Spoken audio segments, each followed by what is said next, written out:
Scott Frost has so many newcomers to this year's version of UCF football. Can he make it all gel in time for the season?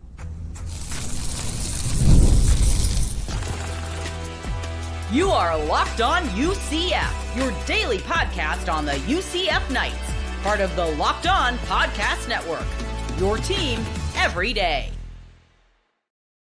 Welcome on in to Locked On UCF, your daily UCF podcast. I'm your host, Mike G, and thank you so much for making us your first listen of every single day. Turn us up, turn us on, we'll turn it out. I'm here with my good friend Andrew Gluco to talk a little UCF football. Andrew, we're getting so close to the start of this college football season. UCF gets the season kicked off August 28th versus Jack State. A little Thursday night football action to start the season. Can't wait for that. But on today's show, we're going to talk about the team that will take the field on August 28th. Talk about key player in that defense in Malachi Lawrence. And then we're going to talk about the fast start UCF needs this season. Let's start with the brand new team that will be UCF football in 2025. UCF added over 70 new players to the roster, a remarkable amount. It kind of reminds me a little bit of what Deion kind of did when he went into Colorado, just replaced, over 70% of the roster, were brand new players. It's a challenge in year one to make all those pieces gel. Talk to me, Andrew, about the challenge of building a new team in one offseason with so many new players. Well, if you look at a lot of the players, a good chunk of them are one-year rentals. And they're there to cover while the new staff builds some depth. And Deion dealt with this, when he moved from Jackson State to Colorado. G.J. Kinney, who's a former UCF assistant coach, cool guy. I got a chance to meet him once upon a time. He dealt with the same thing when he took over at Texas State. It was a hard reset, and basically, you're dealing with 40, 50, 60 new players. This has become the norm because players are already, 1 year mercenaries as it is, but now they have an extra window when new coaches come in. Gus Malzahn out. Okay, we can all flee and hit the portal, even if the window's not open. If a coach leaves, they get a free window out of it. And then, new coach comes in. Well, they got to pick up pieces, to try to convince some of these players leaving to come back. And there are players who did that, like Nigel Kelly was looking into leaving. Scott Frost convinced him to come back and stick around. There was a few others out there that did similar, that either went into the portal or were about to, and coaching staff was able to convince them to stick around. And then once players leave, you gotta retool the roster. The world keeps turning. You can't just lick your wounds. You gotta fight back. You gotta move forward. And so you have a lot of pieces that may not necessarily fit perfectly, but it's a marathon, not a sprint. If you remember, 2023 Colorado, started off looking good, but then kind of the wheels fell off and just did not have a great season. But it worked towards the next year. UCF, we're looking at maybe getting a 6-6 season, for them. And, if all goes well, maybe another win snuck here or there. But the truth is, I would say 2026 is a more realistic season to really make a splash. There's a lot of talent on this roster. And a lot of it is newer talent, younger guys, redshirt juniors, sophomores, not necessarily redshirt seniors in their final year of eligibility. So those guys are going to finish off their careers and do the best they can. And that's why you're seeing Scott Frost do a lot of that rah-rah motivation, high energy, positive feelings. He knows the situation. It's not a happy situation in the fact of, I've got a lot of guys who are brand new, aren't acclimated to our system, sure, but aren't even acclimated to each other. And that's another challenge in itself. So you got a two-prong approach. You got to get these players to understand the system, but also develop chemistry with themselves. They're working on that. And if the best team does not always win the game. The best team will usually win the game if they can work together, and you can create that synergy. You don't have to be the best players, but you can find ways to win these games. It's we've seen it many times where one team is just better on paper, but they lose, and it's because of stuff like that. Yeah, look, if he can, as you mentioned, if he can get them to play together, you don't have to be the most talented team, I would say, but you can be the best gelled team at the time and beat a lot and win a lot of games that, quite frankly, nobody thinks you're going to win. You replaced so many players. One room Scott Frost has repeatedly said throughout fall camp that he likes is his wide receiver room. Now, you had significant turnover there. The two leading receivers from last year, and Kobe Hudson and Randy Pittman Jr., I think, well, he was tight end, right? Pittman Jr. Mm-hmm. But he was the second best receiver, on the team, are gone. And you got some new faces in here, but some faces that he likes a lot. DJ Black, Chris Domercant, Marcus Burke, and Dwayne Thomas Jr. join the roster. He has a lot. I mean, I'm actually, for as many new faces are in this room, I'm actually surprised at how much praise he's given this position group. He really likes his wide receivers. And if he does, hopefully there's a higher floor for the quarterback if these guys can perform at a high level. Well, it's not unprecedented for UCF to bring in a player that has talent but has not really made a mark in the college football world. I mean, Javon Baker, came over from Alabama, really didn't do a whole lot there and ended up having an outstanding career for the Knights. There's talent there. It just hasn't translated on the field due to, the situation of their previous school, their usage, the depth chart, countless number of reasons. So there's no reason why now in this new situation that they can't, rise to the top. And you need at least a quarterback who can get you the ball, or at least get it into your zip code. But if you got a great wide receiver, man, you can make a decent quarterback look even better by kind of bailing them out at times. And we've seen that happen at UCF, where quarterbacking just wasn't great, and you had players that just ball out. I love people love talking about Dylan Risk against Arizona. Well, that Hail Mary pass, that was a bit of a noodle throw, and it was underthrown. And Pittman went above everybody else and timed it just right to catch that ball and then be able to turn into the end zone for the score. So, I mean, you need that talent. And, while we talk about the wide receiver group, we can't forget about the tight ends with Kylan Fox and Dylan Wade. I mean, these guys, both of these guys are getting a lot of playing time. I think it'll be very valuable for this team because they're going to be relying a lot on the run. Just because of how strong the running back room is too. Yeah, it's going to be fun, I think, watching how that receiver group does this year with Scott Frost expressing so much confidence in that group here in fall camp. The quarterbacks are going to need them to step up. Hopefully they can do that. But one guy we know will step up is Malachi Lawrence. We'll talk about his potential impact on the Knights defense right after a quick word from our sponsors. This episode of Locked On UCF is brought to you by our friends at Game Time. If you need tickets, Game Time is the place you need to be. We've all been there, logging on early, waiting forever for concert tickets to go on sale, only to lose your spot for a show you've been dying to see. Live music should be about making memories, not dealing with the stress of ticket shopping. That's where Game Time comes in.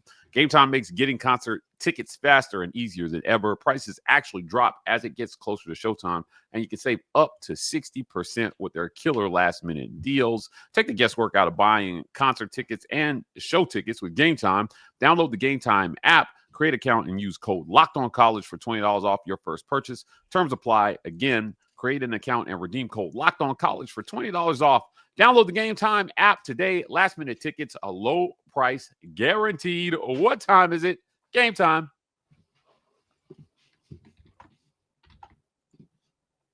Malachi Lawrence is a guy that Scott Frost, again, has been talking about a lot here in fall at camp.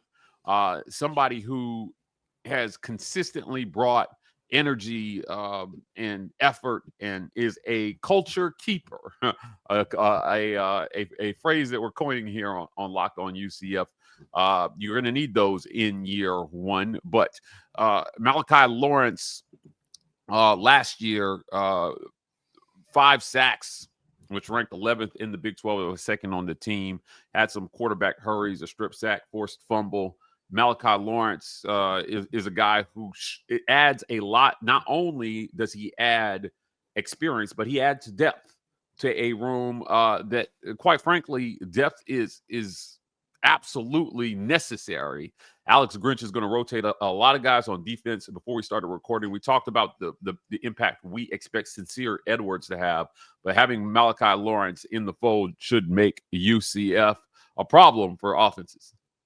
Oh, absolutely. And, whoever ends up starting, they're going to be rotating a lot. But this is a very talented position group. You could say, you can make a valid argument that the 2 deep on this position group is the best on the defense. You got, obviously we talked Malachi Lawrence, Nigel Kelly, Sincere Edwards, and even Isaiah Nixon, the redshirt sophomore, had a sack last year. This is a very talented group. Edwards, coming from Pitt, had 3 sacks as a true freshman. He's a true sophomore now, and he's definitely got a very, very high ceiling. He's going to get a lot of playing time. You look at one of the benefits of Malachi Lawrence, kind of like Paul Rubelt, is he's a guy who started, who joined as a UCF as a freshman and is still here. That's something that you fall back on and you reward, which is one reason why, it's very possible that he could end up starting. But with the rotation being the way it is, it almost doesn't matter who actually starts and who doesn't, because they're going to get plenty of playing time. But you look at Lawrence, and he has always been like the second fiddle on the defensive, in the defensive line as a whole.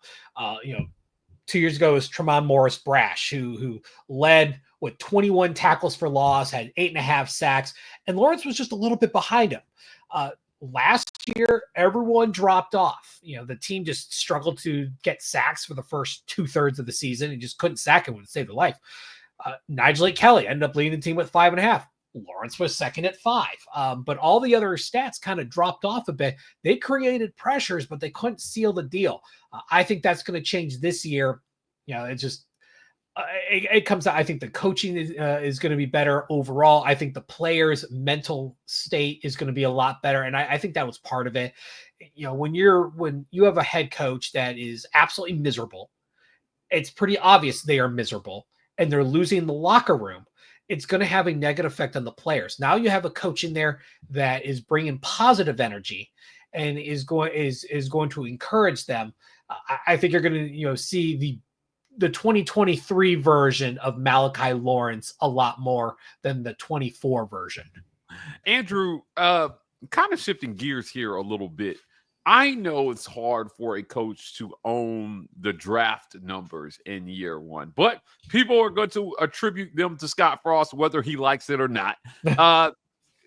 Could Malachi Lawrence strikes me as the type of guy that could sneak on to draft lists. He's got the talent, and I think a team will really take a look at his effort on tape and his ability and some of the technical things that he does well, and take a chance on him in the draft. Do you see Malachi Lawrence maybe as a mid to late draft pick even for UCF?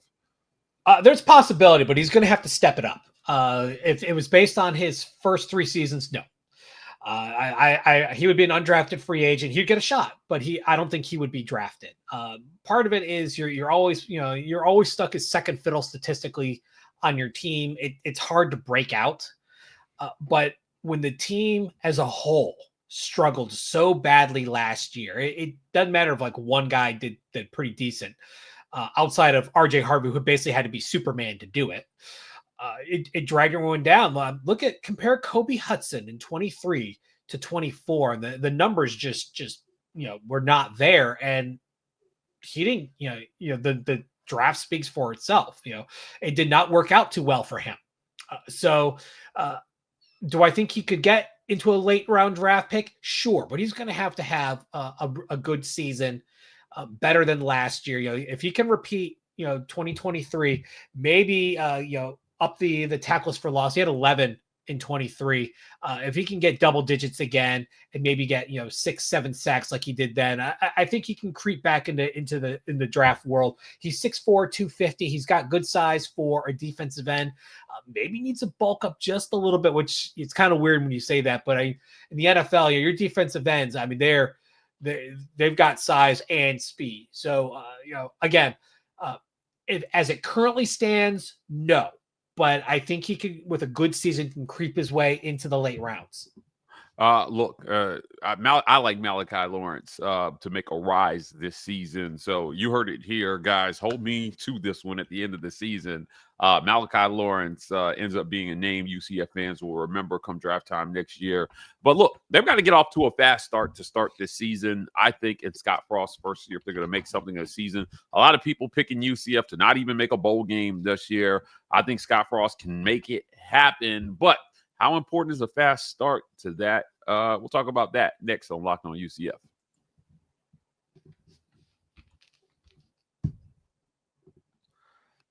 Getting off to a fast start means beat Jack State, get to North Carolina without losing a game, and show Bill Belichick what's up. Introduce him to UCF football. We don't care what you did with the Patriots. That's in the past. I don't care. Those Super Bowl rings are not good for the price of entry here at the college level.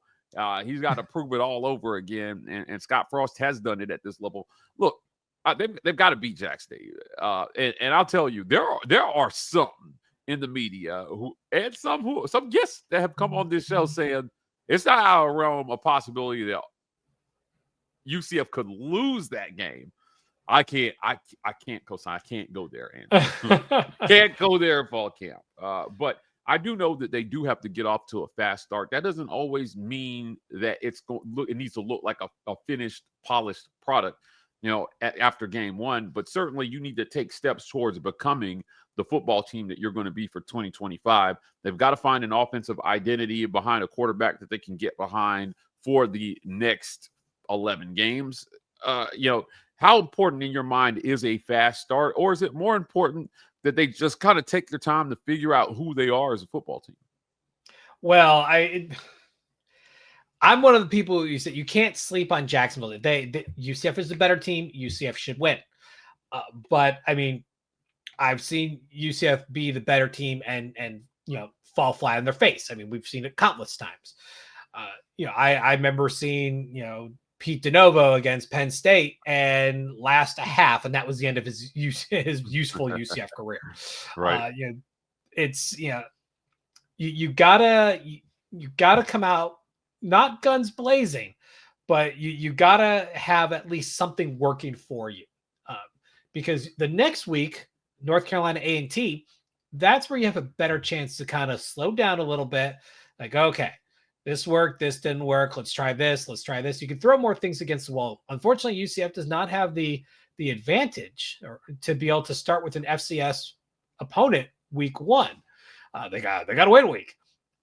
I'm not sold on North Carolina as a legit contender team. Even in the ACC, I think conference slate is going to be much harder, but if you gotta try 2-1, 2-1, 3-0, you gotta make your way through the conference, the non-conference slate, because this is a tough conference schedule, and if UCF wants to make a bowl game, they've got to sweep those non-conference games, and the way you do it is be smart. Yeah, you may have to slow it down a little bit, but you got to be smart. You got to play without those unforced errors that we talk about. I know. There's about tempo in the Scott Frost offense. Well, you got to make sure your offensive line is in sync with the cadence, or else, you need to slow it down so they can figure it out. Because, a false start is a drive killer. So you got to be smart. And that was always something that really hounded Josh Heupel's teams is that they had a lot of penalties, and there were times where the offensive line just could not get in rhythm, and because that tempo was so high, which is faster than Scott Frost's, they couldn't come together. Like Matt Lee, former center, I remember he had like 3 false starts in a row. Part of it was, the defense was barking the cadence, and eventually the ref had to step in and say, you can't do that. But still, he's getting flagged. So obviously you need to, it's, football's a mental game. If you don't have it here, you're going to screw up. And that's what happened there.